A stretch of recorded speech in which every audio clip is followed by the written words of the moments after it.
faz um jovem rico, herdeiro de uma vida de luxos e prazeres, abandonar tudo para viver entre os pobres e doentes? Hoje, vamos desvendar a história de São Francisco de Assis, o santo que ousou transformar a pobreza em uma virtude poderosa, a ponto de mudar para sempre a maneira como enxergamos a vida cristã.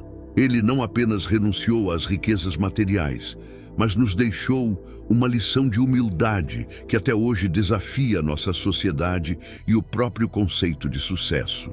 Acompanhe comigo até o final e descubra como esse homem, que conversava com animais e pregava aos leprosos, foi tocado por algo muito maior do que imaginamos. Você vai entender por que São Francisco de Assis não é apenas o santo dos pobres e dos animais, mas o símbolo vivo de uma transformação espiritual que pode nos inspirar a mudar nossas próprias vidas. E prepare-se, porque há uma revelação especial, um segredo guardado pela Igreja que pode surpreender até mesmo o mais devoto dos católicos.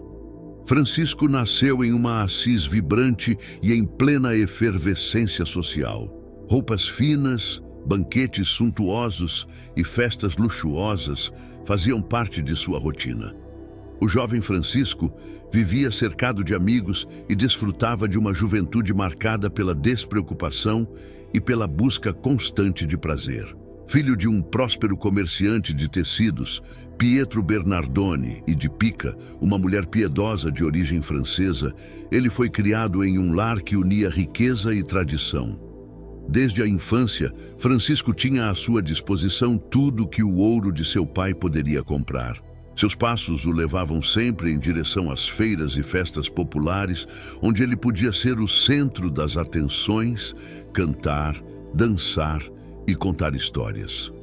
Sua alegria contagiante, porém, escondia um vazio que crescia em seu coração, embora ele ainda não conseguisse nomeá-lo. Na adolescência, Francisco começou a nutrir o sonho de se tornar cavaleiro, um ideal que à época significava muito mais do que a busca por aventuras. Ser cavaleiro era a aspiração máxima para um jovem de sua estirpe. Representava alcançar honra, reconhecimento e poder. Ele admirava profundamente as figuras dos cavaleiros que partiam para as cruzadas, homens vestidos de armaduras reluzentes que personificavam bravura e coragem. Nas suas fantasias, ele já se via envergando uma armadura dourada, montando um cavalo imponente e liderando exércitos em nome da glória e do prestígio de sua família. Mas Francisco não era apenas um jovem que ansiava por aventuras e conquistas materiais. Sua mãe, Pica, plantara nele sementes de fé desde cedo. Ela lhe contava histórias sobre Jesus Cristo e os santos que dedicaram suas vidas ao serviço de Deus e dos pobres. Essas histórias não o deixavam indiferente, embora, na época, ele as mantivesse guardadas em um canto profundo de seu coração. Sua natureza exuberante e seu desejo de reconhecimento o afastavam do caminho da espiritualidade. Francisco ainda não conseguia reconciliar o desejo de grandeza com o chamado interior que começava a surgir, ainda que de forma muito sutil. O grande ponto de virada aconteceu quando Francisco teve sua primeira experiência real com a guerra. Com 20 anos, ele se alistou com entusiasmo para lutar na guerra entre Assis e Perúgia. No entanto, o conflito que ele tanto esperava o colocou frente a frente com a brutalidade e o caos do campo de batalha. O jovem que até então conhecia a vida apenas por meio das celebrações e da fartura, foi mergulhado no horror da guerra. A visão de seus amigos mortos ao seu redor, o sangue manchando as planícies que antes pareciam tão distantes de sua realidade, e o som ensurdecedor do combate o abalaram profundamente. O destino lhe reservou um golpe ainda mais duro. Capturado pelo exército inimigo, Francisco foi levado para uma prisão em Perúgia. O rapaz que sonhava com glórias e títulos agora se via acorrentado, impotente, vivendo em condições desumanas. Nos meses que passou naquele ambiente escuro e úmido, Francisco foi forçado a encarar a fragilidade da vida e a sua própria impotência. Suas aspirações de grandeza desmoronavam pouco a pouco. Aquilo que antes parecia tão importante, a riqueza, o reconhecimento, o status, começou a perder seu brilho. Aquele jovem que outrora brilhava nas festas de Assis, agora se via envolto pela escuridão do cárcere e pela ausência de esperança. Mas foi exatamente nesse momento, no fundo de seu desespero, que Francisco começou a sentir algo diferente. Ele começou a perceber que sua vida não podia ser definida por bens materiais ou títulos e que havia algo muito mais profundo e verdadeiro que o esperava. No silêncio da prisão, ele começou a rezar. Suas orações eram simples, feitas de forma quase intuitiva, mas aos poucos foram ganhando intensidade. Embora ainda não tivesse respostas claras, sentiu que algo estava acontecendo dentro dele. Era como se o cativeiro físico estivesse libertando sua alma de um cativeiro muito maior, a prisão do orgulho e da vaidade. Após quase um ano de cativeiro, Francisco foi libertado por meio do pagamento de um resgate feito por seu pai. Ao voltar para Assis, ele não era mais o mesmo. Seus amigos notaram a diferença, mas ele ainda não conseguia explicar o que estava sentindo. Tentou retomar sua vida anterior, participando das mesmas festas e círculos sociais, mas já não encontrava a mesma alegria nas atividades que antes o entusiasmavam tanto. Algo dentro dele o impelia a buscar mais, a buscar algo que pudesse preencher o vazio que a riqueza e o prazer não conseguiam saciar. Foi nesse período de incerteza que Francisco, ainda desejando se tornar cavaleiro, decidiu partir para uma nova guerra. Ele estava decidido a conquistar o prestígio que tanto almejava, mas durante a viagem a Spoleto, Deus interveio mais uma vez. Francisco teve um sonho que o marcaria para sempre. Nele via um grande palácio decorado com armas e escudos, símbolos de vitória. Ao se aproximar, ouviu uma voz perguntar: Francisco, quem pode te recompensar melhor, o servo ou o senhor? Atordoado pela clareza do sonho, Francisco respondeu: o Senhor. A voz então lhe disse: por que procuras o servo e não o Senhor? Despertado pelo sonho, Francisco compreendeu que seu caminho estava errado. Ele voltaria para Assis sem lutar, sem glórias militares. As armas e títulos que tanto desejava haviam perdido completamente o significado. Este foi o momento em que Francisco, ainda sem entender completamente o que isso significava, decidiu entregar sua vida a algo maior. Ao retornar a Assis, abandonou suas pretensões de cavalaria, embora ainda não tivesse uma visão clara do que faria a seguir. Os amigos de Francisco estranharam sua súbita mudança. Aquele que antes era o mais entusiasta das festas, agora preferia se isolar, buscar o silêncio e caminhar pelas colinas nos arredores de Assis. Francisco sentia um desejo profundo de se conectar com algo maior, mas não sabia ainda como responder a esse chamado. Seus passos o levaram à oração, à busca pela simplicidade e à contemplação das belezas da natureza. E em meio a essa busca, Francisco começou a perceber que a verdadeira grandeza não estava nas batalhas ou nos títulos, mas no serviço a Deus e ao próximo. Foi nesse período de transformação que ele, pela primeira vez, se deparou com os leprosos que viviam à margem da sociedade. Antes, como todos em sua cidade, Francisco sentia aversão a essas pessoas, e sua própria natureza o impedia de se aproximar delas. No entanto, algo dentro dele começou a mudar. Ele sentiu um impulso incontrolável de se aproximar dos marginalizados, de entender suas dores e de compartilhar de sua miséria. Foi esse impulso que o levou ao encontro com um leproso que mudaria para sempre o curso de sua vida. Francisco, montado em seu cavalo, avistou um leproso à beira da estrada. Seus instintos o levaram inicialmente a se afastar, mas naquele momento algo mais forte falou em seu coração. Ele desceu do cavalo, aproximou-se do homem coberto de feridas e o abraçou. Naquele abraço, Francisco experimentou uma paz que jamais havia sentido antes. A repulsa que antes o dominava deu lugar a um amor profundo e incondicional. Foi como se, ao tocar aquele leproso, Francisco estivesse tocando o próprio Cristo. Esse encontro não foi apenas um ato de caridade, foi o marco de sua conversão interior, o início de uma vida completamente voltada ao amor, à humildade e ao serviço. A partir desse momento, Francisco começou a frequentar os lugares onde os leprosos viviam. Levava-lhes comida, cuidava de suas feridas e, sobretudo, oferecia-lhes seu tempo e sua atenção. Ele, que antes havia buscado a companhia dos nobres e poderosos, agora encontrava sentido em servir aos mais desprezados. Após o retorno de Francisco para Assis, sua vida nunca mais seria a mesma. As experiências vividas no cativeiro em Perugia e a misteriosa voz que ouvira durante sua jornada para Spoleto ainda ecoavam em sua mente. Ele não era mais o jovem despreocupado que ansiava por honrarias militares e riquezas. Algo maior estava nascendo dentro dele, uma inquietação que o levava a questionar tudo o que antes parecia certo. Francisco começou a se afastar gradualmente das festas e das celebrações que tanto apreciava, e seus amigos notaram essa mudança.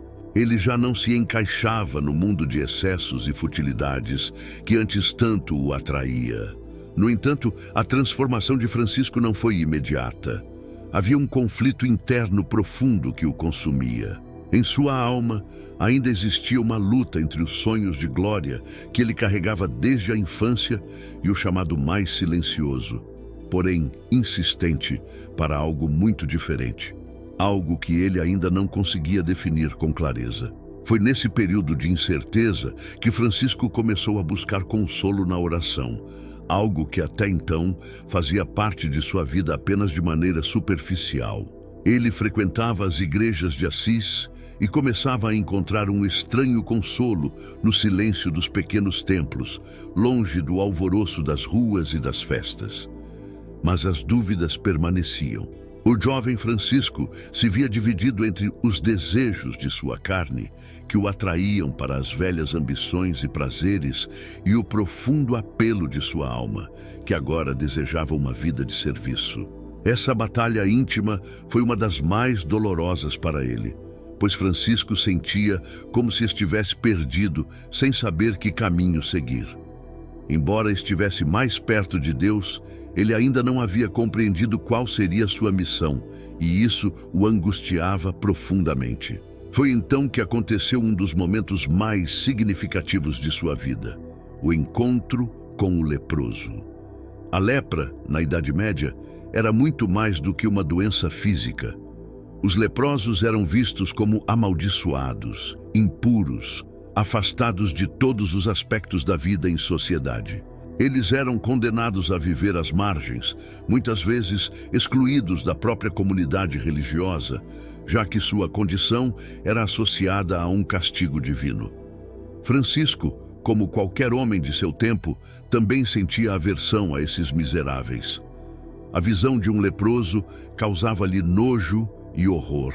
Certo dia, enquanto cavalgava pelos campos de Assis, Francisco avistou ao longe uma figura disforme. À medida que se aproximava, ele reconheceu os traços inconfundíveis de um leproso. Instintivamente, sentiu o impulso de afastar-se. Seu coração acelerou e um frio percorreu sua espinha. Em meio à sua repulsa, sentiu uma voz interior, suave, mas firme, que o convidava a fazer o contrário do que seu corpo pedia. Nesse momento, Francisco desceu de seu cavalo, sentindo o coração pulsar forte em seu peito. Lentamente, caminhou até o leproso. A pele do leproso, corroída pela doença, era uma visão que Francisco não queria enfrentar. Ele se preparou para desviar o caminho, como sempre fizera, mas algo o impediu. Mas Francisco foi além. Ele abraçou o leproso, sentindo em seu corpo a aspereza da pele doente. Era como se, naquele instante, todos os seus medos, preconceitos e repulsas fossem dissolvidos em um gesto de amor. Cada passo parecia desafiar sua natureza, e a distância entre ele e o homem doente parecia maior do que era.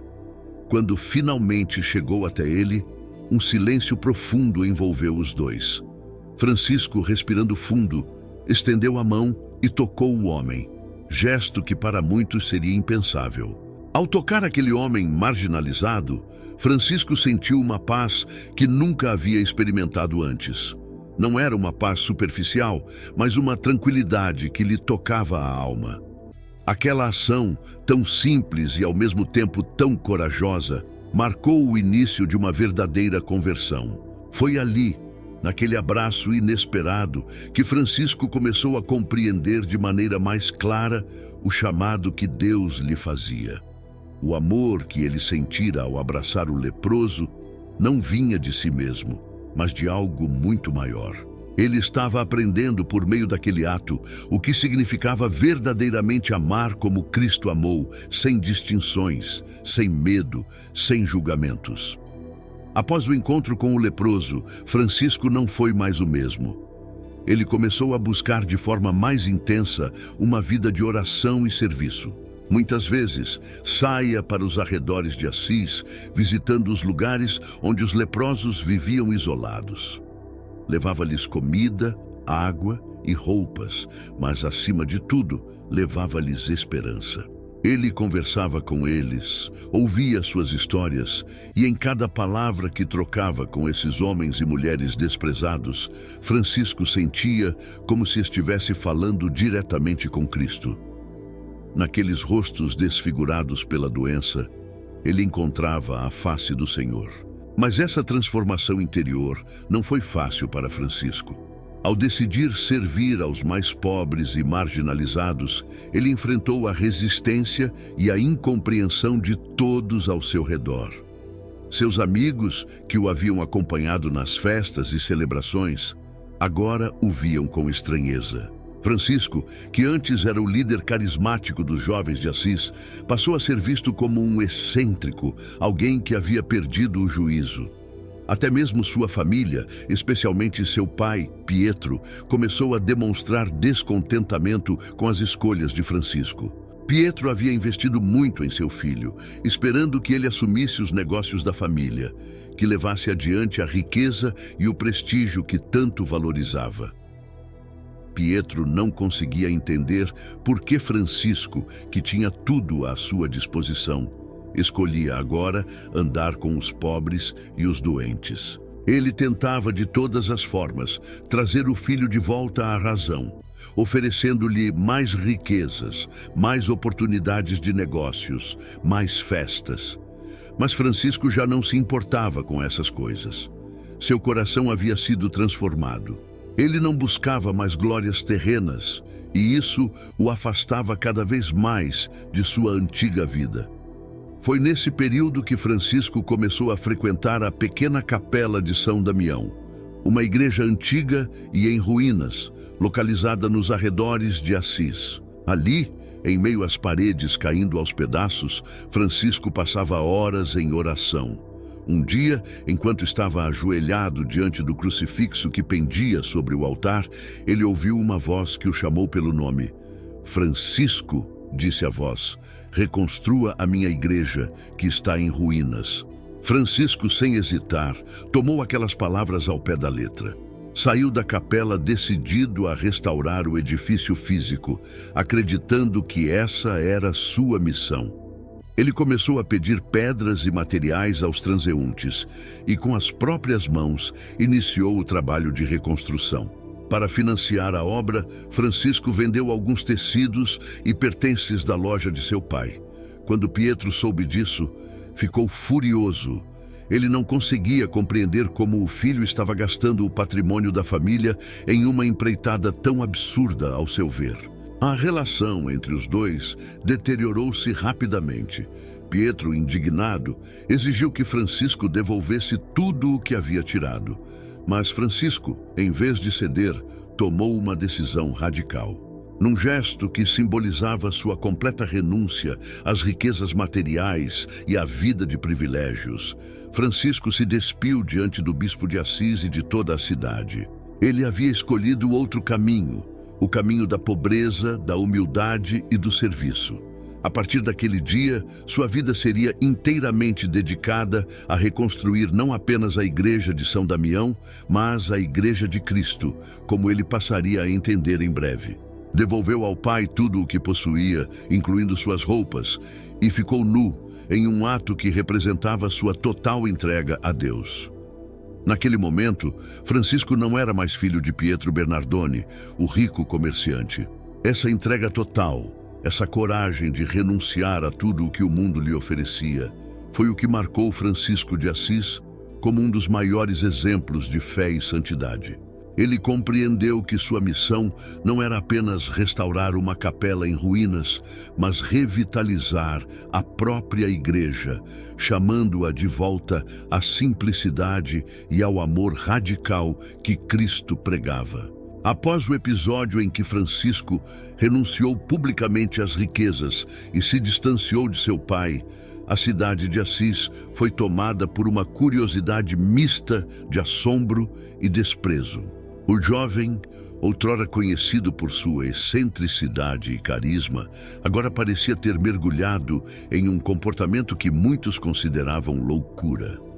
O filho do próspero Pietro Bernardoni estava mendigando pelas ruas e dedicando suas mãos ao trabalho árduo de reconstrução de uma capela em ruínas. O que os outros viam como humilhação e queda, Francisco abraçava com uma alegria que desafiava qualquer entendimento.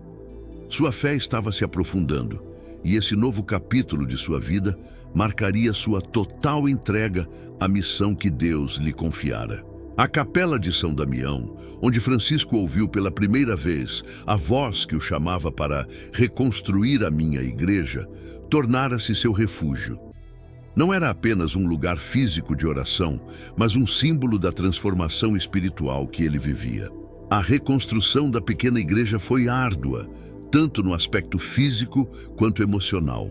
Ele trabalhava com suas próprias mãos, coletando pedras das redondezas, carregando fardos pesados e pedindo esmolas para conseguir os materiais que faltavam. A cada pedra assentada, sentia que sua própria alma estava sendo reconstruída, purificada das impurezas de sua vida anterior. Francisco entendia que essa obra não era apenas uma restauração de um edifício, mas o prelúdio de uma missão maior e mais profunda, ainda desconhecida para ele. Alguns desses homens eram, como ele, desiludidos com a vida de excessos e prazeres mundanos. Eles viam em Francisco alguém que parecia ter encontrado um sentido maior para a vida, algo que eles mesmos buscavam em segredo. Mesmo enquanto trabalhava na capela, Francisco começou a atrair a atenção de outras pessoas. Inicialmente eram olhares de curiosidade, mas com o passar do tempo, um pequeno grupo de homens passou a acompanhar sua trajetória. Pouco a pouco, começaram a seguir seu exemplo, imitando sua simplicidade e, eventualmente, adotando o estilo de vida que Francisco agora encarnava. Não demorou muito para que Francisco percebesse que Deus o chamava para mais do que simplesmente a reconstrução física de igrejas. Ele, que antes buscara o aplauso e o reconhecimento, começou a pregar nas ruas de Assis e nas pequenas vilas ao redor. Suas palavras não eram aquelas de um homem letrado, mas a simplicidade com que falava do amor de Deus e da necessidade de arrependimento tocava profundamente os corações. Francisco não buscava convencer ninguém com argumentos intelectuais ou debates teológicos. Ele falava daquilo que vivia, do amor que o transformava diariamente e do chamado à pobreza radical, algo que ele via como uma imitação da vida de Cristo. Em 1209, Francisco já não estava mais sozinho. Um pequeno grupo de seguidores se formou ao seu redor, e juntos eles começaram a viver em comunidade, seguindo rigorosamente os ensinamentos de Jesus. Eles adotaram o nome de Irmãos Menores, um nome que refletia o desejo profundo de Francisco de se colocar sempre abaixo dos outros, em humildade e serviço. A palavra menores não era apenas uma escolha linguística, era uma expressão do compromisso de viver sem nada, sem posses, sem direitos. Francisco e seus irmãos se dedicaram a uma vida de extrema simplicidade, sustentada pelo trabalho manual e pela caridade. Viver a pobreza em sua forma mais radical, no entanto, não foi sem desafios. A comunidade nascente de irmãos menores enfrentou dificuldades imensas. Eles dormiam ao relento ou em pequenas cabanas de palha, vestiam-se com túnicas simples de lã e muitas vezes não tinham o que comer. A fome e a necessidade os acompanhavam frequentemente, mas o que para muitos seria um motivo de desespero, para Francisco e seus irmãos era um motivo de alegria. Eles se consideravam abençoados por poderem compartilhar da pobreza de Cristo e dos apóstolos. A cada necessidade que surgia, Francisco encorajava seus irmãos a confiarem inteiramente na providência divina, e de maneira quase milagrosa, sempre encontravam alguém disposto a lhes dar o pouco que tinham. O modo de vida de Francisco, no entanto, despertava mais do que curiosidade e admiração. Não faltavam críticas. Muitos, especialmente entre os clérigos, viam o movimento como uma ameaça à ordem estabelecida. O estilo de vida radical de Francisco, com sua pregação de uma pobreza extrema e de um retorno às raízes mais simples do Evangelho, colocava em questão a riqueza e o poder acumulado por muitas instituições eclesiásticas da época. Francisco, porém, não se deixava abalar pelas críticas. Ele não desejava reformar a igreja de fora para dentro, mas acreditava que a verdadeira reforma começava no coração de cada indivíduo, na conversão pessoal e na entrega total a Deus. O chamado interior que Francisco sentia o levou então a Roma, onde ele buscou a aprovação papal para a sua ordem. Era um passo ousado, pois apesar de sua simplicidade e humildade, Francisco sabia que a missão que Deus lhe confiara exigia a aceitação oficial da Igreja. Junto com seus companheiros, Francisco viajou até o Vaticano e, de maneira humilde, se apresentou ao Papa Inocêncio III. O encontro com o Papa foi um dos momentos mais significativos da vida de Francisco. Inocêncio III, conhecido por sua autoridade e astúcia política, inicialmente olhou com desconfiança para aquele jovem maltrapilho e seus seguidores. Eles pareciam, à primeira vista, um grupo de mendigos, sem qualquer instrução formal ou estrutura. Contudo, a humildade e sinceridade de Francisco logo tocaram o coração do pontífice. Esse sonho foi interpretado como um sinal divino de que Francisco e seu movimento eram destinados a revitalizar a Igreja em um momento de crise. No dia seguinte, o Papa aprovou oralmente a regra franciscana, permitindo que Francisco e seus irmãos continuassem sua missão. Diz a tradição que na noite anterior à audiência com Francisco, Inocêncio III teve um sonho no qual viu a Basílica de São João de Latrão, a igreja mãe de todas as igrejas, prestes a ruir, sustentada apenas por um homem pobre, que ele identificou como Francisco. O reconhecimento papal foi um marco para Francisco, mas não mudou sua forma de viver. Mesmo com a aprovação de Roma, ele e seus irmãos continuaram a viver em extrema pobreza, pregando o Evangelho nas ruas, ajudando os necessitados e chamando as pessoas à conversão. O que mais atraía aqueles que ouviam Francisco não era tanto o que ele dizia, mas a forma como vivia. Ele encarnava as palavras que pregava, e seu testemunho de vida falava mais alto do que qualquer discurso. Com o passar dos anos, a ordem dos irmãos menores cresceu rapidamente. Homens de todas as origens sociais, desde camponeses até nobres, começaram a seguir Francisco. Eles eram atraídos por sua simplicidade, sua alegria e sua capacidade de enxergar Deus em todas as coisas. No entanto, esse crescimento trouxe também novos desafios. À medida que a ordem se expandia, Francisco sentia que estava perdendo o controle sobre o movimento que ele havia iniciado. Alguns de seus seguidores começaram a sugerir adaptações na regra de vida para torná-la mais prática ou sustentável com o tempo. Francisco, porém, resistia a qualquer mudança que diluísse o ideal original de pobreza e simplicidade. Para ele, a essência do Evangelho estava justamente na renúncia ao poder e às posses. Mesmo diante dessas tensões, Francisco nunca abandonou sua humildade. Ele via a si mesmo não como um líder ou fundador de uma grande ordem, mas como um servo de Deus, um irmão menor.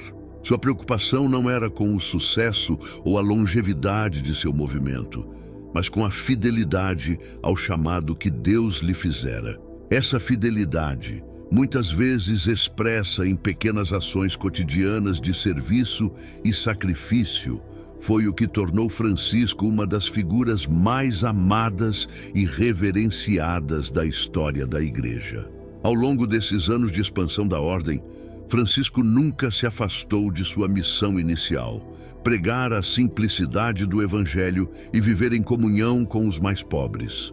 Ele continuou a visitar os leprosos, a cuidar dos doentes e a pregar nas ruas. Embora cercado por multidões que o admiravam, Francisco nunca se deixou iludir pela fama. Seu coração permanecia fixo naquilo que ele acreditava ser o essencial: o amor a Deus e o amor ao próximo, vivido de forma radical, sem reservas. O ponto de virada mais profundo na vida de Francisco de Assis ocorreu em uma fase em que ele já havia aceitado plenamente sua missão de pregar a pobreza e servir aos pobres. Mas o que viria a seguir revelaria um lado ainda mais íntimo e vulnerável de sua espiritualidade. Seu relacionamento com a natureza, não apenas como criação de Deus, mas como um reflexo do Criador. Este momento de amadurecimento espiritual foi marcado por uma profunda conexão que Francisco estabeleceu com todas as criaturas e culminaria na criação de sua obra mais famosa e amada, o Cântico das Criaturas. Naqueles anos, Francisco já era conhecido como um homem profundamente simples, devoto à sua missão e incansável em sua jornada de fé. Ele andava descalço pelos campos, com o corpo coberto apenas por uma túnica modesta, e vivia em comunhão constante com os marginalizados e doentes. Porém, para entender o impacto dessa fase em sua vida, é preciso mergulhar nas suas emoções, nas reviravoltas internas e nas crises que o levaram a ver a natureza de forma tão próxima e espiritual. Mas foi durante uma de suas muitas caminhadas solitárias pelos arredores de Assis, quando procurava refúgio nas colinas e bosques, que ele começou a perceber uma presença divina mais tangível em tudo ao seu redor. As árvores, as aves, os rios e até o vento que soprava suavemente eram para ele manifestações do amor de Deus. Foi nesse contexto que Francisco começou a desenvolver uma compreensão mais ampla da criação. Para ele, a natureza não era apenas algo belo ou útil, mas era parte integrante da obra divina, algo com que ele poderia se relacionar diretamente. Francisco falava com os pássaros como se fossem seus irmãos, e ao vento ele oferecia sua oração com a mesma reverência que oferecia diante do altar. Ele via o sol não apenas como uma estrela distante, mas como um símbolo da luz e da bondade de Deus, e chamava a água de irmã, pois ela, como ele, refletia a pureza e a simplicidade. A vida de Francisco nesse período estava profundamente marcada pela contemplação. Ele passava longos períodos sozinho, imerso na oração, e suas orações não eram pedidos ou súplicas, mas louvores. Ele louvava a Deus por todas as pequenas e grandes maravilhas da criação. E era na simplicidade desses momentos, nos quais ele se sentava à sombra de uma árvore ou à beira de um riacho, que Francisco experimentava uma paz tão profunda que parecia transcender a própria vida humana. Mas a profundidade de sua experiência com a natureza não surgiu apenas do amor, mas também da dor. Francisco, nesse ponto, já sofria de graves problemas de saúde. Seu corpo, desgastado pelos jejuns rigorosos e pelo intenso trabalho físico, começou a ceder. Ele sofria de uma doença ocular debilitante e sua visão, que antes o encantava com as belezas do mundo ao seu redor, começava a falhar. O homem que havia vivido para enxergar a bondade em tudo e todos estava, aos poucos, perdendo a capacidade de ver. No entanto, mesmo em meio a esse sofrimento, Francisco encontrou uma forma de louvar. Ele transformava sua dor em gratidão e sua perda de visão em uma oportunidade de enxergar com os olhos da alma. Foi durante esse período de fragilidade física e intensa contemplação espiritual que Francisco compôs o Cântico das Criaturas, uma das mais sublimes expressões de sua espiritualidade.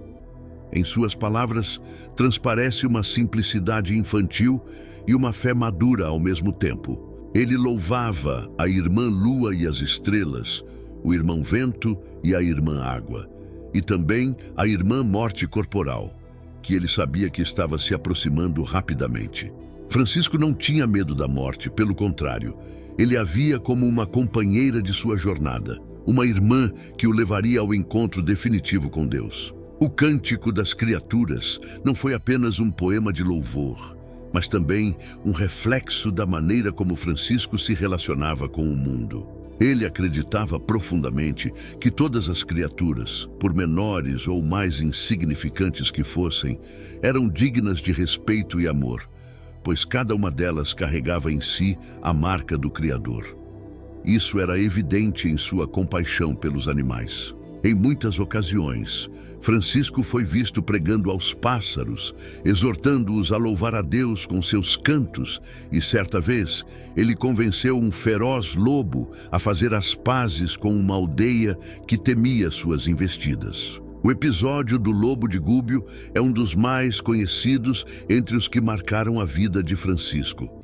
A cidade de Gúbio vivia aterrorizada por um lobo feroz que atacava tanto os rebanhos quanto as pessoas que se aventuravam fora dos muros da cidade. Os moradores, apavorados, não sabiam como lidar com a situação. Foi então que Francisco, ao saber da situação, decidiu intervir. Desarmado e sem qualquer proteção, ele caminhou até o bosque onde o lobo se escondia. Ao encontrar o animal, Francisco não demonstrou medo.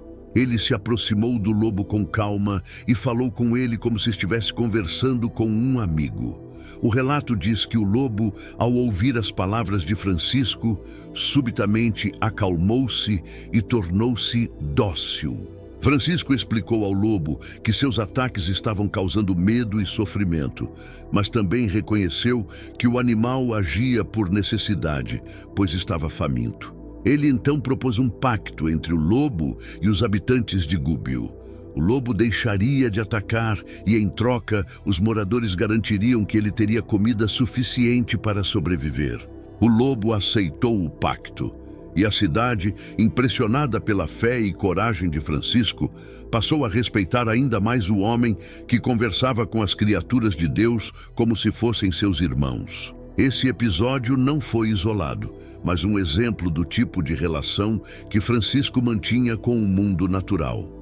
Ele não via as criaturas como inferiores ou subservientes ao homem, mas como parte de uma grande família, todos filhos de um mesmo Criador. Sua reverência pela natureza era, de fato, uma expressão de sua reverência por Deus, e a maneira como ele tratava os animais e a terra ao seu redor era uma extensão de seu amor por Cristo.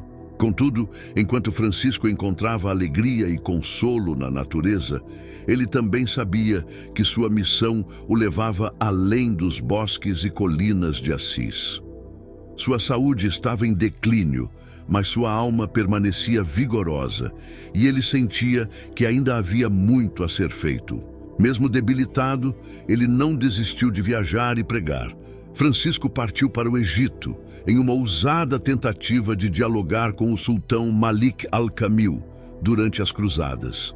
Seu objetivo não era a conversão forçada ou a confrontação, mas a paz. Francisco acreditava que, por meio do diálogo e do amor, seria possível encontrar um caminho de entendimento entre cristãos e muçulmanos.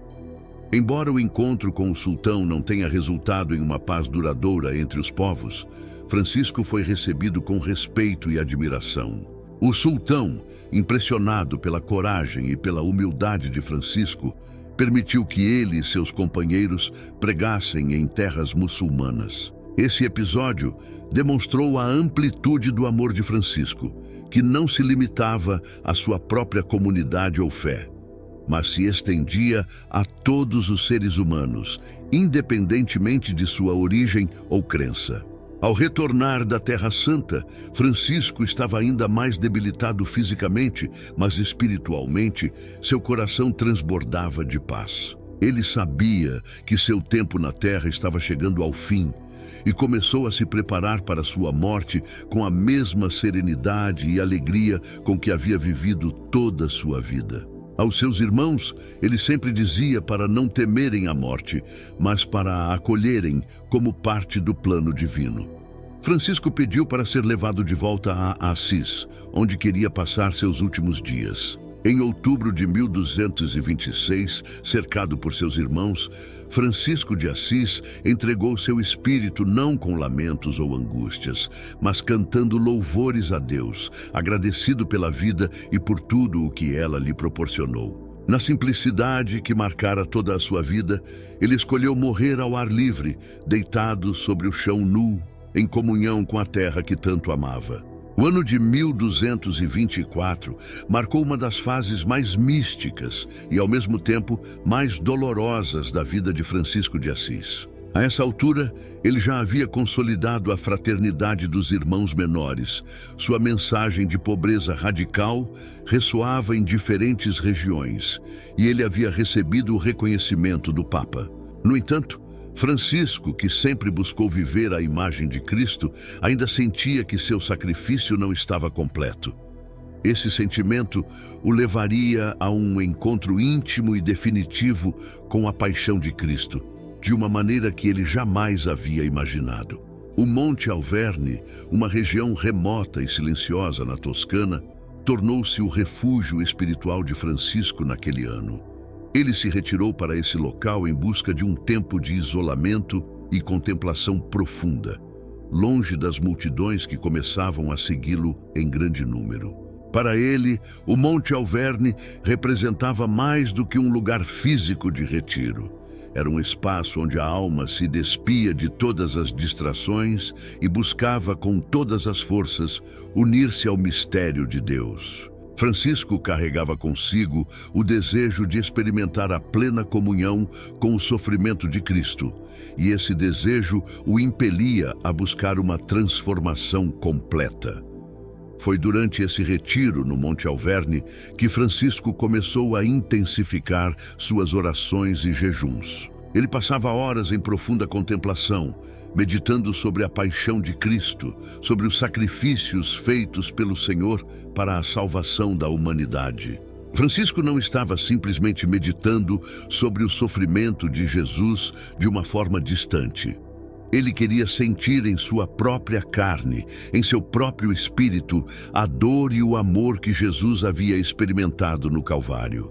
Suas orações se tornaram cada vez mais intensas, a ponto de ele chorar copiosamente ao contemplar a cruz. No dia 14 de setembro de 1224, na festa da exaltação da Santa Cruz, Francisco vivenciou uma das experiências mais extraordinárias de sua vida.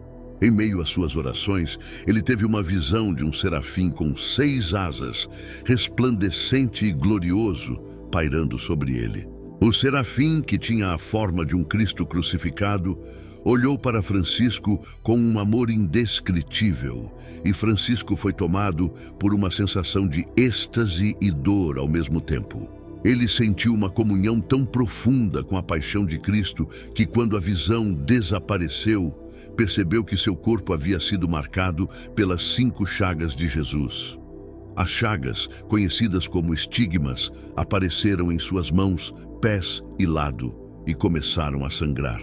Francisco sentiu uma dor intensa, mas ao mesmo tempo uma paz imensa invadiu sua alma. Ele, que sempre buscou se unir a Cristo de forma radical, agora carregava em seu próprio corpo os sinais do amor e do sacrifício de seu Senhor. Francisco havia se tornado, literalmente, um com Cristo em seu sofrimento. As chagas não eram apenas sinais externos de sua união com Jesus, elas simbolizavam uma transformação interna profunda. Francisco, ao longo de sua vida, havia renunciado a tudo: sua riqueza, seu status, sua família, e agora ele renunciava até mesmo ao conforto de seu próprio corpo. Ele havia abraçado a cruz de maneira plena e definitiva. Esse momento não foi uma vitória pública para Francisco. Na verdade, ele tentou esconder os estigmas de todos.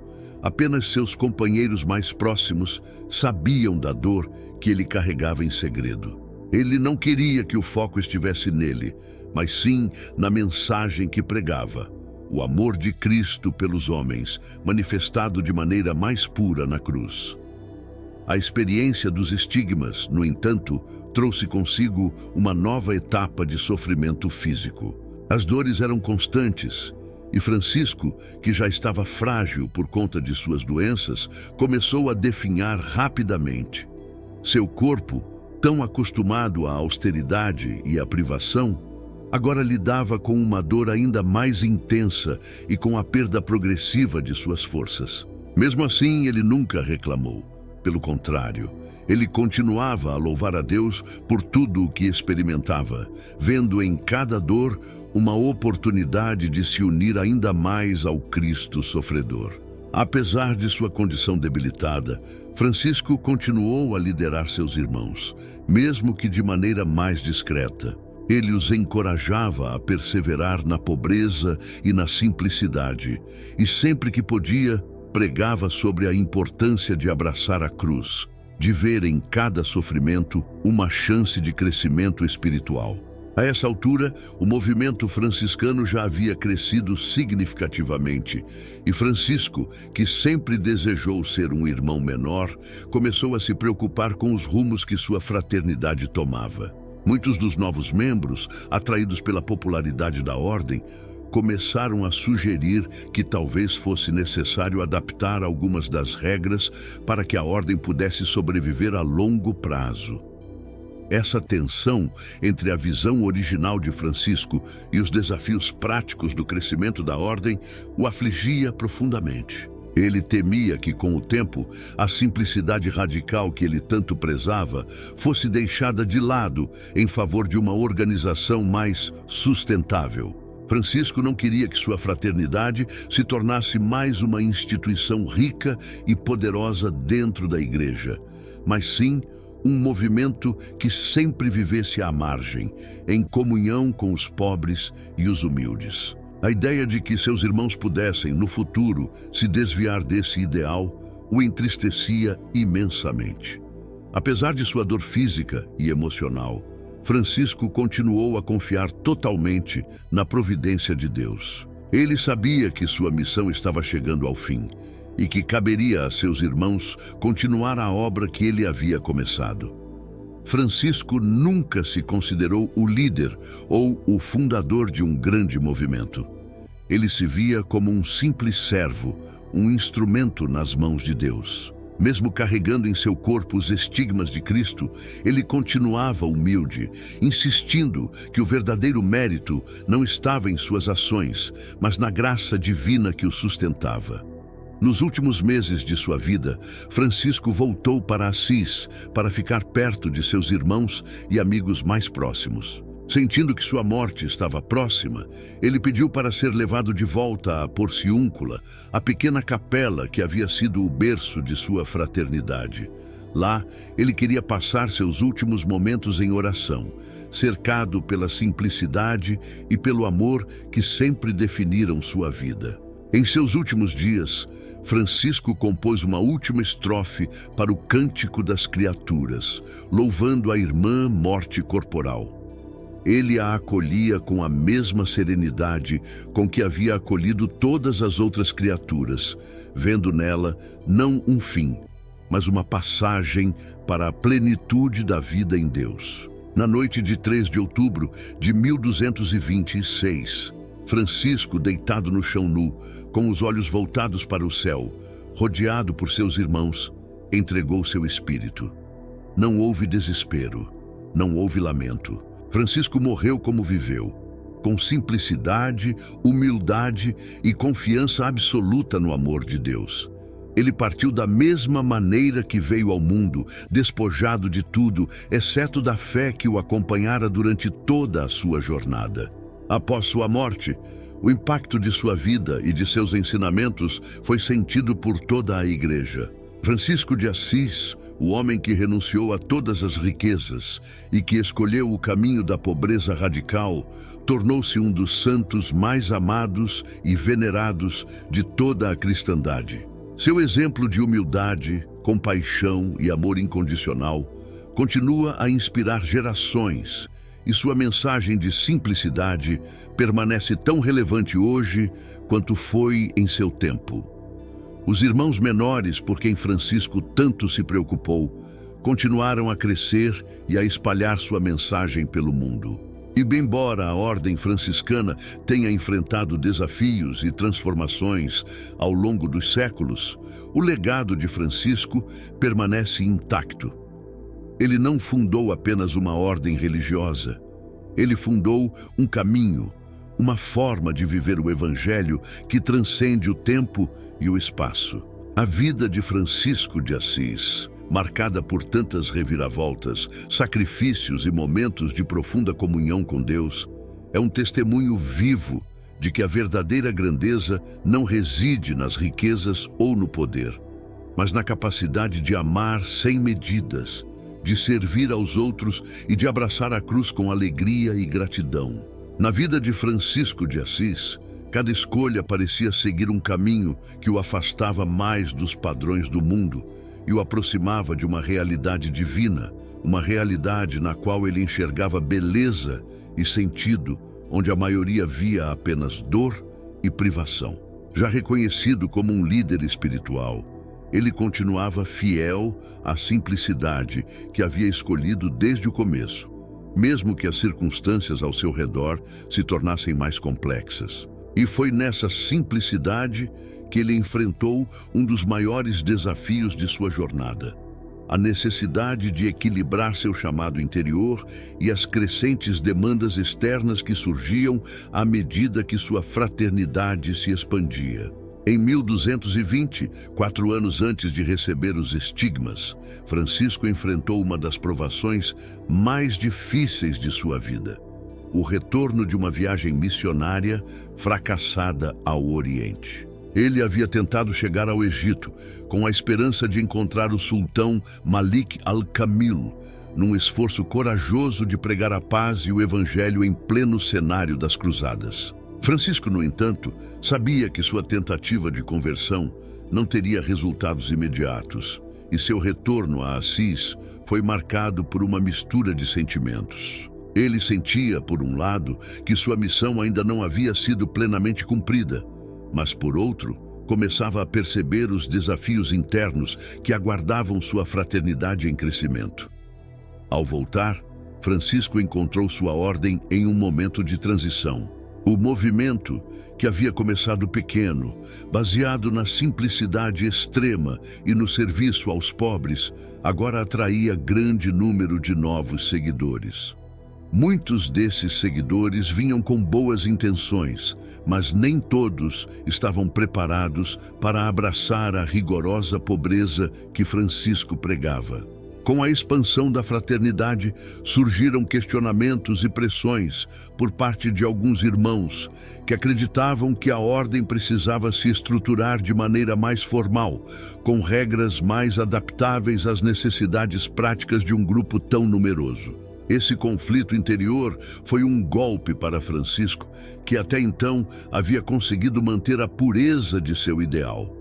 Ele sempre imaginara sua fraternidade como um pequeno grupo de irmãos menores, despojados de tudo, vivendo no limiar da sociedade e dedicando-se inteiramente ao Evangelho. A ideia de ver essa simplicidade ser comprometida em nome da sobrevivência institucional era dolorosa para ele.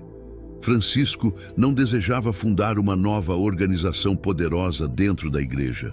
Ele queria ser um exemplo de humildade, alguém que, como Cristo, escolhia ser o menor entre os homens. A tensão entre a visão de Francisco e as necessidades da ordem tornou-se evidente em um episódio particularmente marcante.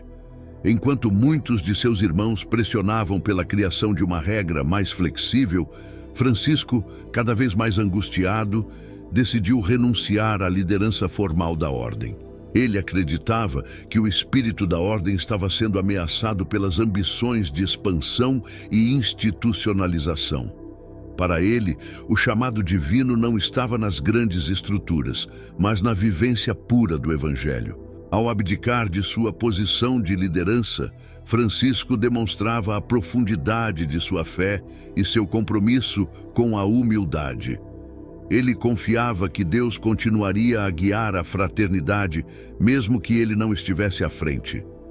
No entanto, Francisco não se afastou completamente de seus irmãos. Mesmo sem o título formal de líder, ele continuava a ser a alma da fraternidade. Ele estava sempre presente, oferecendo conselhos e apoio espiritual. Mas essa renúncia à liderança trouxe um grande alívio para ele, que sempre se sentira desconfortável com o poder e a autoridade.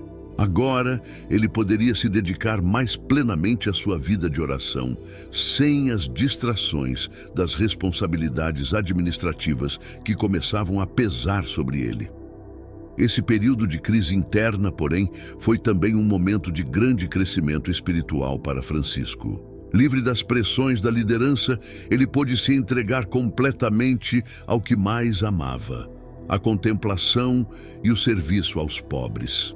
Francisco passava cada vez mais tempo em lugares isolados, como o Monte Alverne, onde suas orações se tornavam mais profundas e intensas. Ele buscava um relacionamento cada vez mais íntimo com Deus, desejando, acima de tudo, conformar-se à imagem de Cristo. Foi nesse contexto que ele começou a perceber que o sofrimento, tanto físico quanto espiritual, fazia parte dessa conformação. Francisco, que sempre havia abraçado a pobreza e a simplicidade como uma forma de imitar Cristo, começou a perceber que a verdadeira imitação do Senhor também passava pela aceitação do sofrimento. Ele, que já havia experimentado tantas privações, agora via seu próprio corpo definhar sob o peso das doenças e das feridas que se acumulavam com o tempo. Sua saúde, que já era precária, piorou rapidamente após seu retorno do Oriente. Ele sofria de uma dolorosa infecção ocular que o deixava muitas vezes incapaz de ver com clareza. Suas articulações, debilitadas pelos anos de trabalho físico, tornaram-se rígidas e dolorosas. No entanto, Francisco nunca reclamava. Ele aceitava cada dor como uma forma de união com Cristo crucificado. Os irmãos que conviviam com Francisco nessa fase de sua vida relatam que, apesar de seu estado físico debilitado, ele nunca perdeu sua alegria. Francisco, que havia feito do Cântico das Criaturas uma oração de louvor constante, continuava a cantar, mesmo nos momentos de maior dor. Para ele, cada gota de sofrimento era uma oportunidade de glorificar a Deus. A cada dia que passava, Francisco se tornava mais consciente de que sua missão na Terra estava chegando ao fim, e ele desejava viver seus últimos dias em completa harmonia com o Senhor que tanto amava. Em 1224, ao receber os estigmas no Monte Alverne, Francisco selou de maneira definitiva sua união com Cristo. Mas essa união não veio sem dor. As chagas, que representavam uma comunhão mística com a paixão de Jesus, também traziam um sofrimento físico intenso. Os estigmas, que ele escondia com cuidado para evitar qualquer tipo de vaidade, sangravam e o debilitavam ainda mais. Os relatos dizem que mesmo quando suas mãos e pés estavam inchados e doloridos, Francisco continuava a servir seus irmãos com ternura. Ele jamais permitiu que seu sofrimento se tornasse uma barreira entre ele e os outros. Nos meses que se seguiram à recepção dos estigmas, Francisco passou por uma profunda introspecção. Ele sabia que seu tempo era curto e começou a preparar sua alma para o encontro final com Deus. Francisco passou a se recolher ainda mais em oração, buscando uma paz interior que ele sabia ser essencial para o momento de sua morte.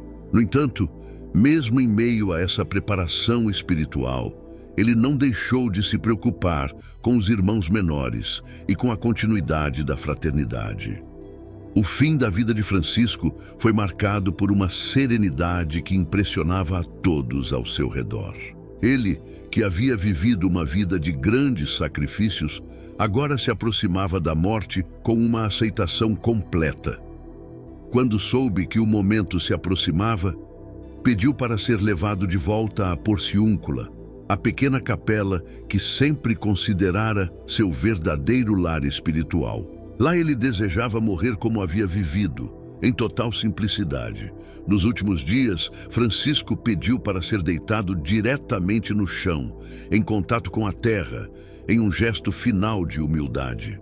Rodeado por seus irmãos, ele começou a recitar o Cântico das Criaturas, louvando a Deus por todas as maravilhas da criação, incluindo a irmã morte corporal, que ele acolhia como uma amiga, não como um inimigo.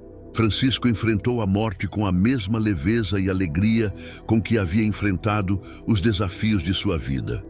Na noite de 3 de outubro de 1226, Francisco de Assis entregou seu espírito a Deus. Sua partida foi silenciosa, desprovida de qualquer pompa, exatamente como ele desejava. Francisco havia vivido uma vida marcada pela renúncia, pelo sacrifício e pelo amor profundo a Deus e à criação.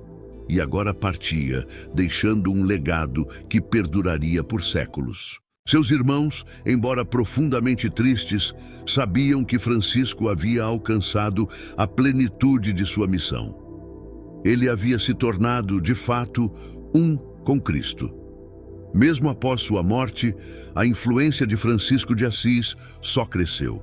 Sua mensagem de simplicidade, de amor à criação e de serviço aos mais pobres continuou a inspirar gerações. Sua vida, marcada por tantas reviravoltas e sacrifícios, tornou-se um testemunho vivo de que a verdadeira grandeza está na humildade e na capacidade de amar sem medidas. Os últimos anos da vida de Francisco de Assis foram marcados por uma mistura intensa de dor física e profunda paz espiritual. Já enfraquecido por doenças e pelas marcas dos estigmas que carregava no corpo, Francisco estava cada vez mais consciente de que sua jornada terrena estava chegando ao fim. No entanto, mesmo em meio a esse declínio físico, seu espírito se mantinha indomável, sempre voltado para Deus e para os irmãos que continuavam a crescer em número ao redor dele. O período final de sua vida não foi apenas uma fase de sofrimento, mas também de uma comunhão extraordinária com o divino. Uma comunhão que Francisco sempre buscara com todo o fervor de sua alma. Em 1225, um ano antes de sua morte, Francisco, já muito debilitado pela doença, foi levado a São Damião para receber cuidados. Ali, acolhido por Clara e suas irmãs, ele experimentou o carinho de quem sempre o acompanhou espiritualmente. Clara de Assis, sua companheira na fé desde o início, era agora uma fonte de consolo, cuidando do santo com a mesma dedicação que ela demonstrava para com a sua comunidade. As Clarissas, inspiradas pelo exemplo de Francisco, eram como uma extensão do próprio espírito franciscano, e sua presença ao lado dele nesse momento final refletia o círculo de amor que Francisco havia cultivado ao longo de sua vida. Mesmo em São Damião, onde estava cercado por amor e cuidado, Francisco não encontrava alívio para suas dores. Ele estava praticamente cego e as constantes inflamações nos olhos lhe causavam grande desconforto. A cada dia, a visão do mundo que ele tanto amava e louvava no Cântico das Criaturas desaparecia um pouco mais. Contudo, o que poderia ter sido uma razão para desespero foi para Francisco uma oportunidade de aprofundar ainda mais sua fé. Ele já não precisava ver as belezas da criação com seus olhos físicos. Agora, ele as contemplava com os olhos do coração. Sua união com Deus e com a criação tornava-se ainda mais íntima, mesmo que o sofrimento fosse uma presença constante. Foi durante esse tempo em São Damião, em meio à escuridão crescente de sua visão, que Francisco compôs uma das passagens mais famosas de sua obra-prima, o Cântico das Criaturas. Em um momento de imensa dor física e emocional, ele escreveu o verso que louvava a irmã morte corporal. Para Francisco, a morte não era um fim sombrio ou aterrorizante, mas uma parte natural e esperada da vida, uma irmã a quem ele acolheria com a mesma gratidão com que acolhia o sol, a lua e as estrelas. Este era o espírito de Francisco. Ver em cada aspecto da vida, mesmo naquilo que os outros temiam, uma expressão do amor de Deus. O Cântico das Criaturas representava a essência de sua espiritualidade, uma espiritualidade que abraçava tudo com uma alegria simples e profunda. Durante essa fase final, Francisco desejava mais do que nunca viver sua pobreza radical, a mesma que ele havia defendido desde o início de sua conversão. Ele insistia em ser tratado com simplicidade, recusando qualquer tipo de luxo ou conforto que pudesse distraí-lo de sua completa dependência de Deus. Mesmo quando seus irmãos sugeriam algum alívio para suas dores, ele pedia apenas o mínimo, desejando, até o último momento, estar em comunhão com os mais pobres e sofredores. A sua identificação com os marginalizados, com os doentes e com os abandonados nunca havia sido tão forte quanto naquele período em que ele próprio se encontrava à beira da morte. Francisco sabia que sua morte estava próxima e essa consciência lhe trouxe uma tranquilidade que surpreendia a todos ao seu redor. Ele já não se preocupava com a expansão de sua ordem, nem com as questões administrativas que muitas vezes o incomodavam. Ele deixava tudo nas mãos de Deus, confiando plenamente que, da mesma forma como sua missão havia sido conduzida pelo Senhor até aquele momento, ela continuaria sem ele. Francisco havia aprendido a soltar o controle, a permitir que o Espírito Santo conduzisse sua obra, e isso lhe dava uma paz indescritível. Mesmo no final, Francisco manteve sua ternura com os irmãos. Ele não era um líder autoritário, mas sim um irmão menor que estava sempre disposto a servir. Durante esse período, ele convocava os irmãos ao seu lado e os abençoava um por um, transmitindo-lhes suas últimas palavras de encorajamento e amor. Para Francisco, a fraternidade não era apenas uma comunidade religiosa, era um reflexo vivo da comunhão entre Deus e os homens. Cada irmão era para ele uma manifestação da graça divina, e ele se sentia imensamente grato por ter caminhado ao lado deles durante sua vida. Quando seu estado piorou, Francisco pediu para ser levado de volta à Porciúncula, a pequena capela onde tudo havia começado. Ele queria passar seus últimos dias ali, no lugar que ele considerava o coração de sua missão. A Porciúncula, com sua simplicidade e despojamento, refletia tudo o que Francisco havia amado e defendido. Ali, entre aquelas paredes modestas, ele havia experimentado seus primeiros momentos de profunda conversão e agora desejava encerrar sua jornada terrena no mesmo local. O simbolismo desse pedido era claro. Francisco estava retornando à sua origem, ao ponto inicial de sua caminhada com Deus, mas agora de maneira completa e plena. No leito de morte, Francisco pediu algo que tocou profundamente os corações de seus irmãos. Ele pediu para ser deitado diretamente sobre o chão, sem nenhum colchão ou coberta, em um gesto final de humildade. Para ele, esse contato com a terra era uma forma de honrar sua escolha pela pobreza e pela simplicidade até o último instante. Ao deitar-se sobre o chão nu, Francisco estava se entregando completamente à criação de Deus, como uma criança que retorna aos braços de seu pai. Ele não tinha medo da morte, e o gesto de deitar-se no chão simbolizava sua aceitação absoluta da vontade de Deus, seu desejo de se unir completamente ao Criador. Na noite de 3 de outubro de 1226, Francisco, cercado por seus irmãos, começou a cantar baixinho os versos do Cântico das Criaturas. Mesmo enfraquecido, sua voz ainda trazia uma alegria serena, um testemunho de sua fé inabalável. À medida que ele cantava, seus irmãos se uniram a ele, e naquele momento, o pequeno grupo de homens pobres que ele havia reunido ao longo dos anos sentiu a presença de Deus de maneira quase palpável. Francisco estava prestes a partir, mas sua presença espiritual se tornava cada vez mais forte. Naquele instante de profunda paz, Francisco entregou seu espírito. Não houve lamentos ou desespero. Sua morte foi uma transição suave, marcada pela mesma simplicidade que definira toda a sua vida.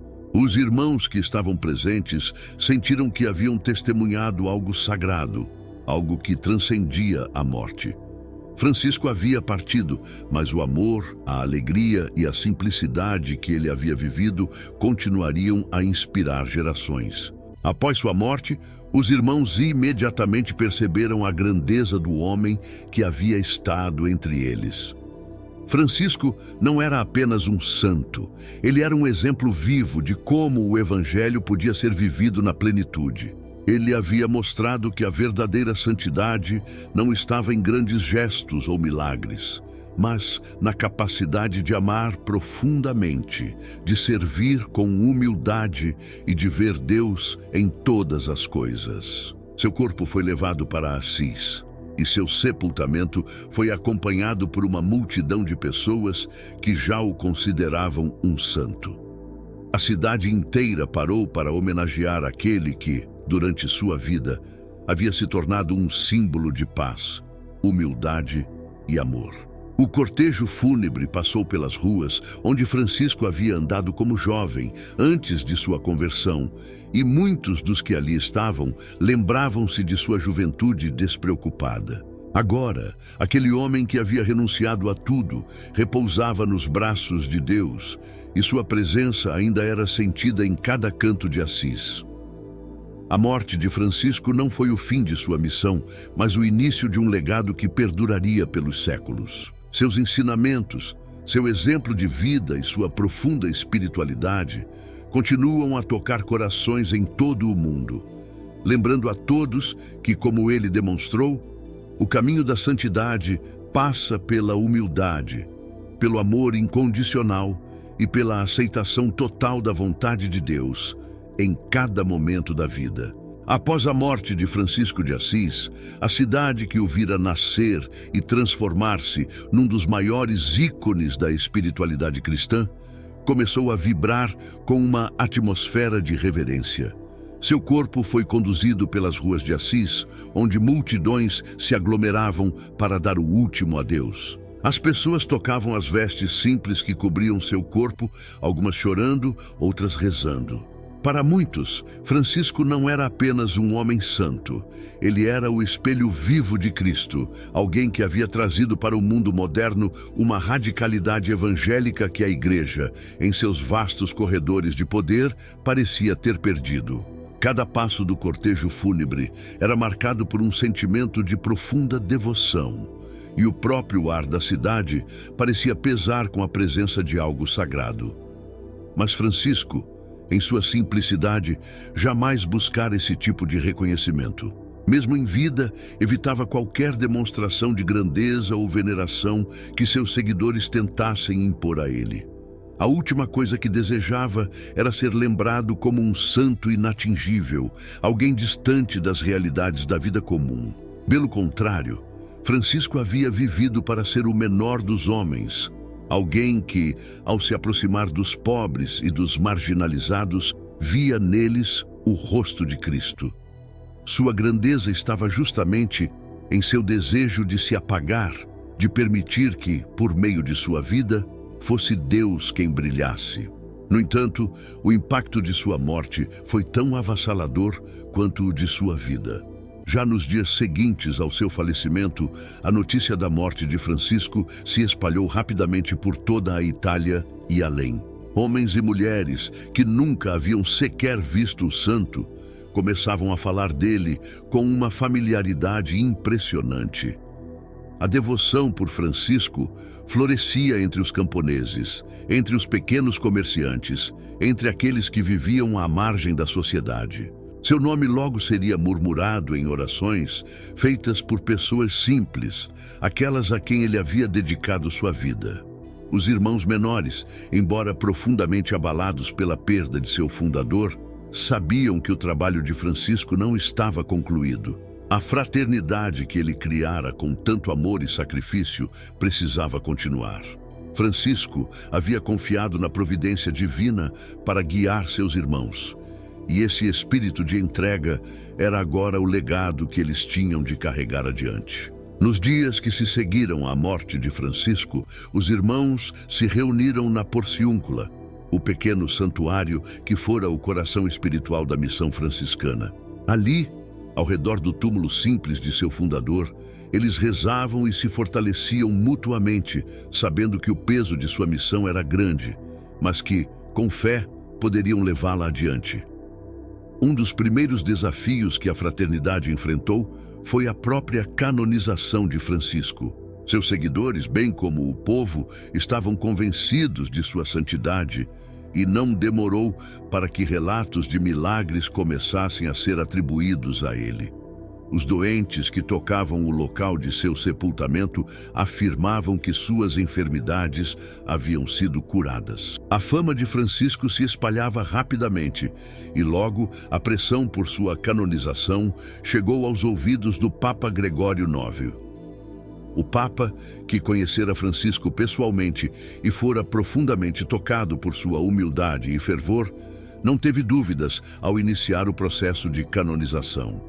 Em julho de 1228, menos de 2 anos após sua morte, Francisco de Assis foi declarado santo. A cerimônia de canonização foi realizada em Assis, e a cidade, que já considerava Francisco um santo muito antes da oficialização, celebrou o evento com uma mistura de júbilo e reverência.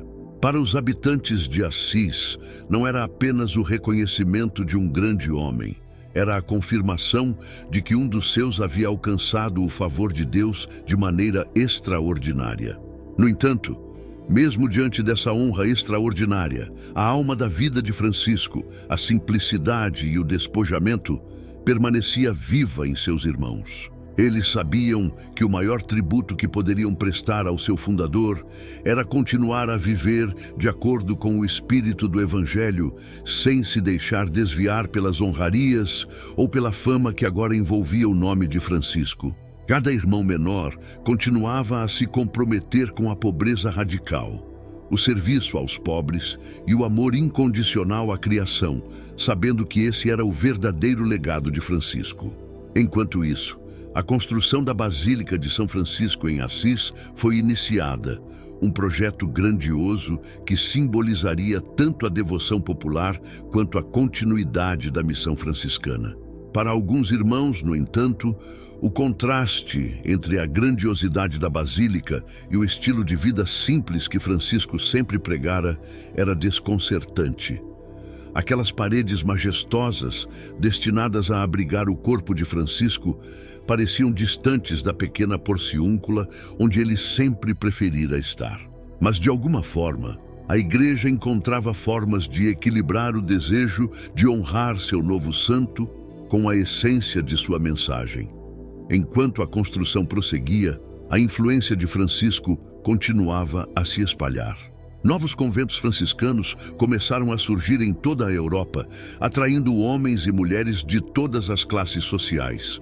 O espírito franciscano se propagava com uma força extraordinária, levando sua mensagem de humildade e amor às extremidades mais distantes do continente.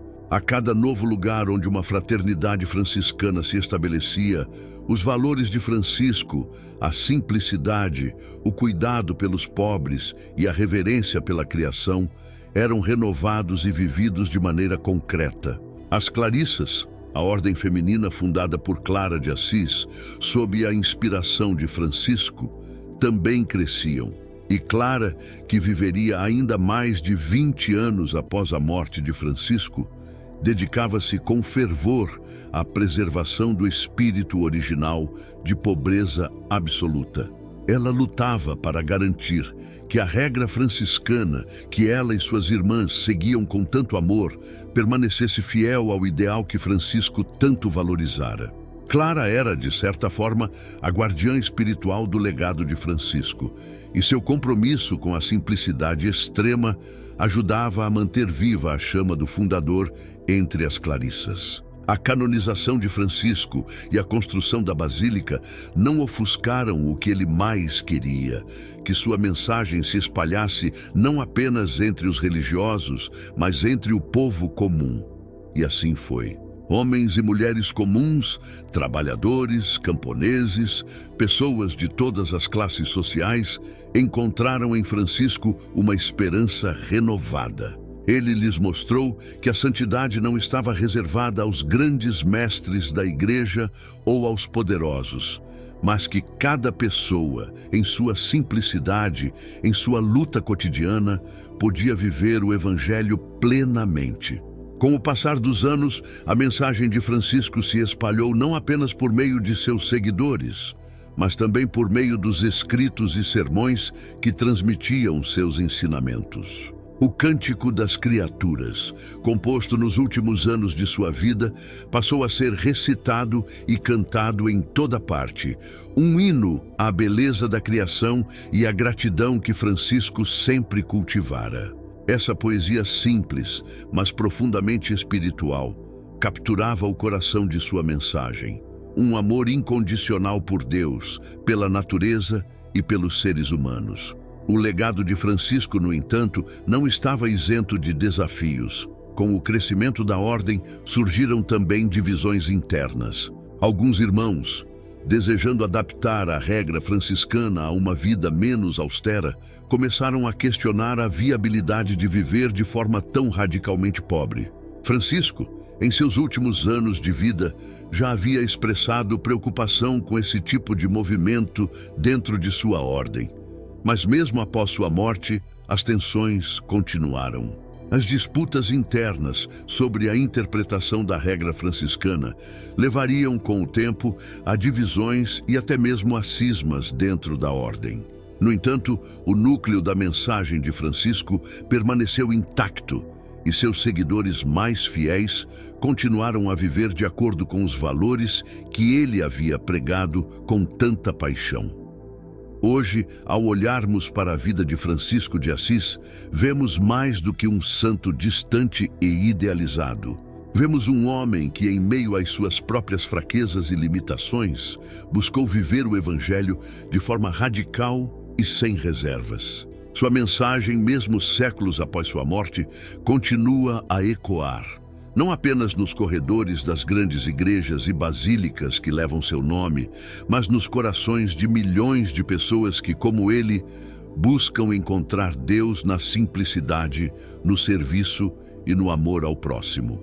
O ano era 1224 e Francisco de Assis, já desgastado pela doença e pelos anos de rigorosa austeridade, experimentava uma angústia interior que transcendia as dores físicas. Ele sentia que seu corpo estava cada vez mais frágil, mas era sua alma que vivia um profundo processo de transformação. Nesse ponto de sua jornada espiritual, o desejo de Francisco de se conformar completamente à imagem de Cristo crucificado se intensificava. Ele havia passado anos pregando a mensagem da pobreza e do amor fraternal, entregando-se inteiramente ao serviço de Deus e dos mais necessitados. Mas algo em seu coração lhe dizia que ainda não havia experimentado, em sua totalidade, o que significava seguir os passos de Jesus até o fim. A decisão de se retirar para o Monte Alverne, naquele ano, não foi apenas uma busca por isolamento físico. Francisco estava em uma peregrinação interior, buscando uma forma mais profunda de comunhão com Deus. O Monte Alverne era um local de grande significado espiritual para ele e seus irmãos, um lugar de solidão, onde ele podia se desligar completamente do mundo e mergulhar nas águas profundas da contemplação. Ali, nas alturas do monte, longe dos ruídos e das distrações da vida cotidiana, Francisco procurava uma intimidade com Cristo que transcendia as palavras e as ações. Ele desejava uma união total, uma fusão de sua vida com a paixão de Jesus. Os dias que se seguiram à sua chegada ao Monte Alverne foram marcados por um silêncio que beirava o sobrenatural. Francisco e seus poucos companheiros de retiro sabiam que algo estava prestes a acontecer, mas nenhum deles poderia prever a magnitude do que estava por vir. Francisco, sozinho em oração nas horas mais escuras da noite, entregava-se completamente ao mistério da cruz. Suas preces, antes repletas de palavras, tornaram-se gemidos e suspiros profundos, como se seu espírito estivesse sendo moldado pela dor e pelo amor divino ao mesmo tempo. Foi então, no dia 14 de setembro de 1224, durante a celebração da festa da exaltação da Santa Cruz, que Francisco teve uma visão que mudaria para sempre sua vida. Em meio à sua oração fervorosa, ele viu diante de si um serafim crucificado, radiante de luz, mas ao mesmo tempo envolto em uma dor infinita. O Cristo crucificado, com asas de serafim, olhava para Francisco com um amor e uma compaixão que o penetravam até o fundo de sua alma. Nesse momento, Francisco compreendeu que estava sendo chamado a participar da paixão de Cristo de uma forma mais direta e íntima do que jamais imaginara. Ao despertar de sua visão, Francisco sentiu uma dor excruciante em suas mãos, pés e lado. Olhando para si, percebeu que seu corpo havia sido marcado pelas 5 chagas de Cristo, os estigmas. A dor era intensa, mas ao mesmo tempo trazia consigo uma paz profunda, como se Francisco finalmente tivesse alcançado aquilo que sua alma sempre buscara, uma união completa com o sofrimento redentor de Jesus. Ele, que havia vivido toda a sua vida em imitação a Cristo, agora trazia no próprio corpo os sinais visíveis dessa conformação espiritual.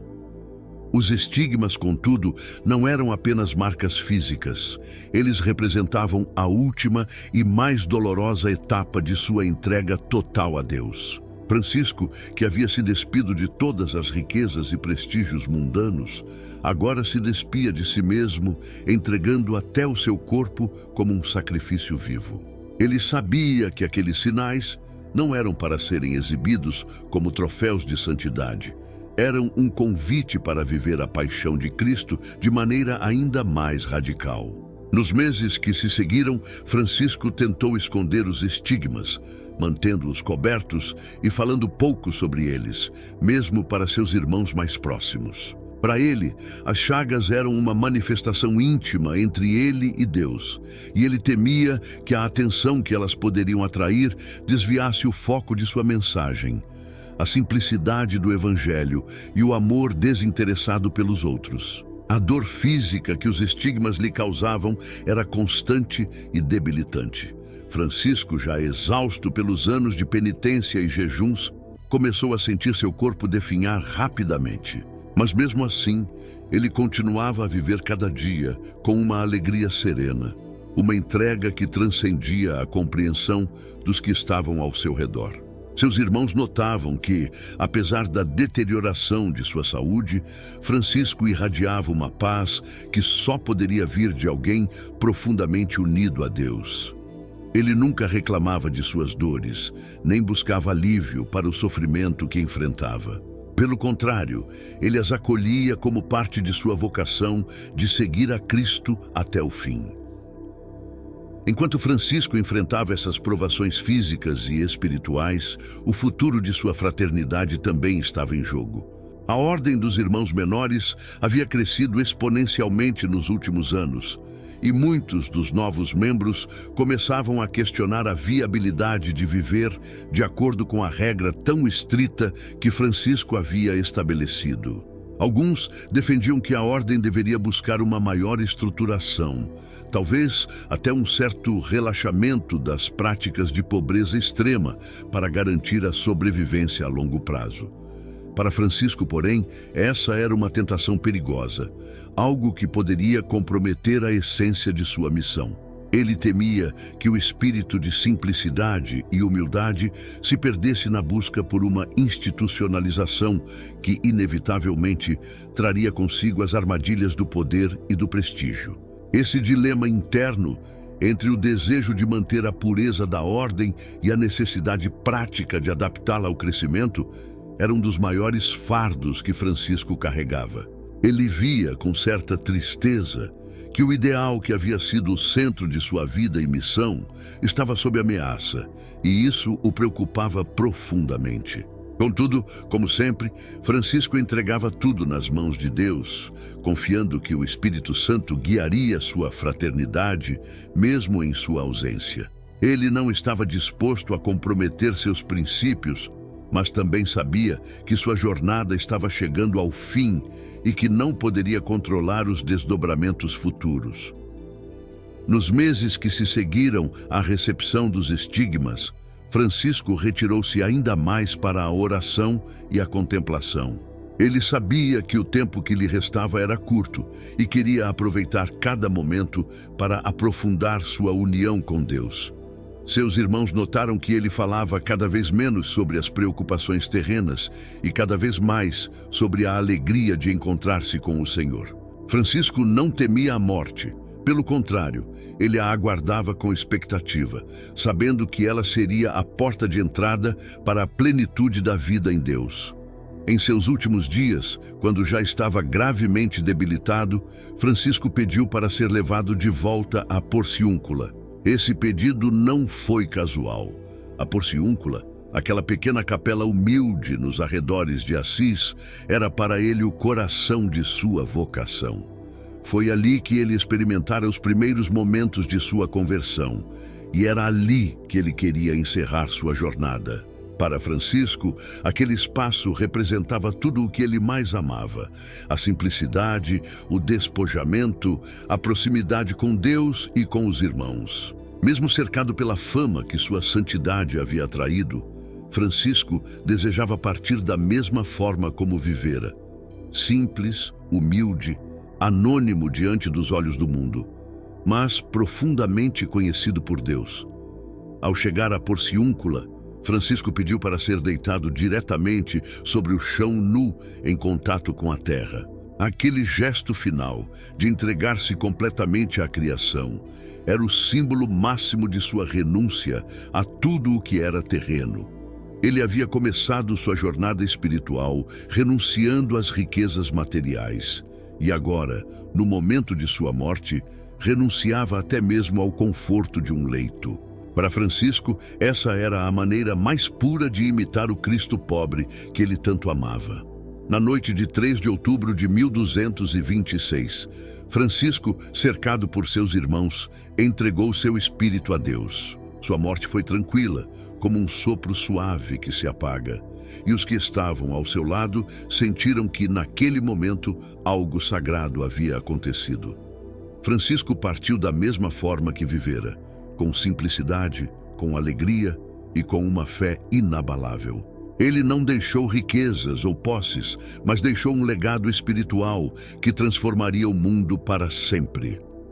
Após a morte de Francisco de Assis, o pequeno vilarejo de Assis se viu envolto em uma mistura de luto profundo e uma sensação de algo transcendente.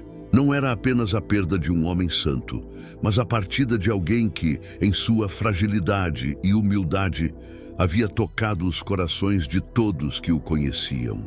Seus irmãos, Os primeiros a sentir a dor dessa separação reuniram-se em torno de seu corpo para realizar os ritos finais, embalados por uma tristeza silenciosa, mas também por uma alegria que apenas os que conviveram de perto com Francisco poderiam entender. Ele havia vivido exatamente como pregava, fiel até o último momento à simplicidade do Evangelho. O corpo de Francisco foi levado até a igreja de São Jorge, em Assis, onde o povo já aguardava em grande número para prestar suas homenagens. A fama de sua santidade havia se espalhado rapidamente e multidões de pessoas comuns vinham de todas as partes para ver pela última vez o homem que, em sua pobreza radical, se tornara um símbolo do amor de Deus pelos pobres e marginalizados. Aquela mesma igreja de São Jorge, onde ele havia aprendido a ler e escrever quando criança, agora abrigava seu corpo sem vida. Um símbolo de como a jornada de Francisco havia começado em Assis e, de certa forma, sempre estivera enraizada na simplicidade de sua cidade natal. Entre as pessoas que se aglomeravam ao redor do corpo de Francisco estava Clara de Assis, a mulher que havia sido sua mais fiel companheira espiritual. Clara, que continuava liderando a comunidade das Clarissas, havia vivido o ideal franciscano com a mesma intensidade que Francisco. A relação entre os dois era marcada por um profundo respeito e uma devoção mútua à pobreza, mas também por uma amizade espiritual que transcendeu qualquer limite terreno. Ao ver o corpo de Francisco, envolto em humildade até no ato final de sua vida, Clara se inclinou, tocando suavemente suas vestes e sussurrando uma oração de agradecimento. Ela sabia que a presença de Francisco nunca deixaria Assis e que, de certa forma, ele continuaria a guiá-la e a todos os que seguiram seus passos. A notícia da morte de Francisco rapidamente chegou ao Papa Gregório IX, que já havia nutrido um profundo respeito pelo santo enquanto este ainda estava vivo. O Papa, ciente da magnitude espiritual da vida de Francisco, moveu-se rapidamente para canonizá-lo. Não houve longos debates ou questionamentos sobre sua santidade. O testemunho de Francisco já havia falado por si ao longo dos anos. A cerimônia de canonização ocorreu em julho de 1228, menos de 2 anos após sua morte. Um tempo notavelmente rápido para os padrões da Igreja. Para o povo de Assis, a canonização oficial era apenas uma formalidade, pois para eles, Francisco já era santo desde muito antes de sua partida. Entretanto, enquanto a canonização de Francisco trazia uma sensação de reconhecimento global por parte da Igreja, internamente, a ordem franciscana começava a experimentar tensões. O crescimento rápido da ordem trouxe consigo desafios que Francisco havia antecipado nos últimos anos de sua vida. Com o aumento do número de irmãos menores e a expansão para outras regiões, surgiam vozes dentro da ordem que questionavam a viabilidade de continuar vivendo de acordo com as regras estritas de pobreza absoluta. Alguns acreditavam que, para garantir a sobrevivência a longo prazo, seria necessário adaptar as regras franciscanas, permitindo que a ordem recebesse doações e propriedades. Essas tensões não eram apenas questões práticas, mas também espirituais. Para muitos dos primeiros companheiros de Francisco, qualquer mudança na regra representava uma traição ao ideal original que havia sido vivido com tanto sacrifício. Frei Elias de Cortona, que assumiu um papel de liderança após a morte de Francisco, era um dos que acreditavam que a ordem precisava de uma estrutura mais sólida, capaz de garantir a continuidade e o crescimento da fraternidade. Embora respeitasse profundamente Francisco, Elias entendia que, para sobreviver em um mundo cada vez mais complexo, a ordem precisava se adaptar. Por outro lado, havia irmãos como Frei Leão, o confessor, e um dos mais próximos de Francisco, que se opunham a qualquer flexibilização da regra. Frei Leão havia vivido lado a lado com Francisco nos momentos mais difíceis e conhecia seu coração como poucos. Para ele, comprometer o voto de pobreza seria como apagar a chama viva que Francisco acendera no coração da Igreja. A disputa entre essas duas correntes dentro da ordem criou uma tensão que perduraria por anos. E, em muitos aspectos, seria uma questão que Francisco já intuía em seus últimos momentos de vida.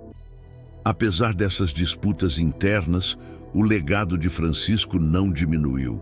Muito pelo contrário, sua mensagem de simplicidade e amor pelos pobres continuou a ressoar, não apenas dentro da Igreja, mas em toda a sociedade.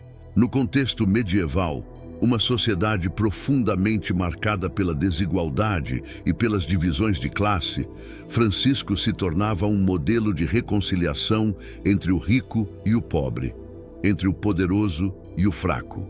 Seu exemplo mostrava que a verdadeira riqueza não estava em posses materiais, mas em uma vida dedicada a Deus e ao próximo. Enquanto isso, a construção da Basílica de São Francisco em Assis começava a tomar forma.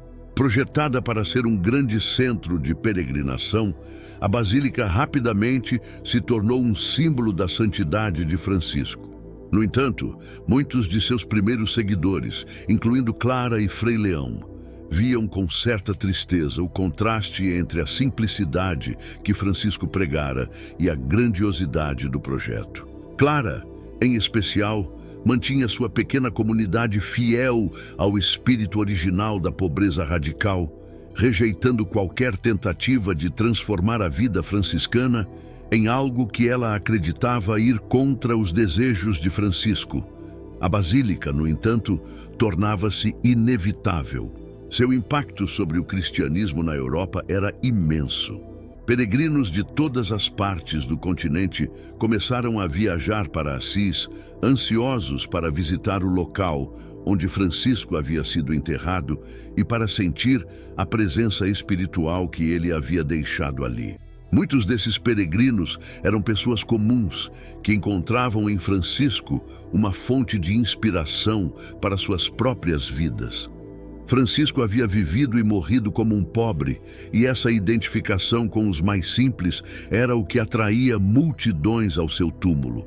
Ao longo dos anos, a Basílica se tornou um local de incontáveis milagres e curas, consolidando ainda mais a figura de Francisco como um intercessor poderoso entre Deus e os homens. Mas, ao mesmo tempo, a mensagem de Francisco continuava viva, não tanto nos mármores e altares da Basílica, mas no coração daqueles que viviam seus ensinamentos. Os irmãos menores, apesar das divisões internas, continuavam a espalhar a mensagem de Francisco por toda a Europa, criando novas fraternidades e levando o Evangelho para os cantos mais distantes. Em paralelo, Clara de Assis, que sobreviveu a Francisco por mais de 2 décadas, continuava a ser a guardiã de seu legado.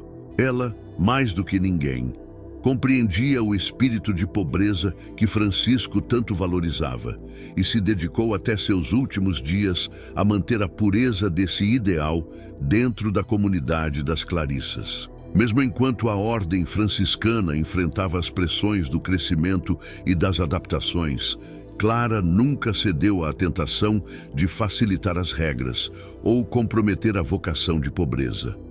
Sua firmeza foi uma âncora espiritual para os que temiam que o ideal franciscano se perdesse com o tempo. Assim, a memória de Francisco permaneceu viva, não apenas nas grandes igrejas e catedrais, mas no coração daqueles que, como ele, buscavam seguir Cristo de forma radical. Seu exemplo era uma luz em um mundo marcado por injustiças e divisões. E sua vida continua a inspirar aqueles que ainda hoje anseiam por uma fé mais simples, mais profunda e mais voltada para os marginalizados. Francisco de Assis, o homem que havia renunciado a tudo para seguir o chamado de Deus, tornou-se um dos maiores santos da história, não por causa de suas realizações grandiosas, mas por causa de sua capacidade de amar de maneira incondicional e desinteressada. A jornada de Francisco não terminou com sua morte. Ela continua a ressoar através dos séculos, Em cada pessoa que, ao ouvir sua história, sente o desejo de viver com mais simplicidade, de servir aos outros com mais generosidade e de encontrar, na pobreza de espírito, a verdadeira riqueza da vida. Para finalizar, convidamos você a se inscrever no canal Vozes Sagradas e a fazer parte da nossa comunidade. Se essa história de São Francisco de Assis tocou o seu coração, deixe um comentário com a sua opinião, compartilhe o vídeo com amigos e familiares e não se esqueça de deixar seu like para que possamos continuar trazendo histórias inspiradoras. Queremos saber também quais santos você gostaria de ver nos próximos vídeos. Sua participação é muito importante para nós e nos ajuda a espalhar essas mensagens de fé e esperança.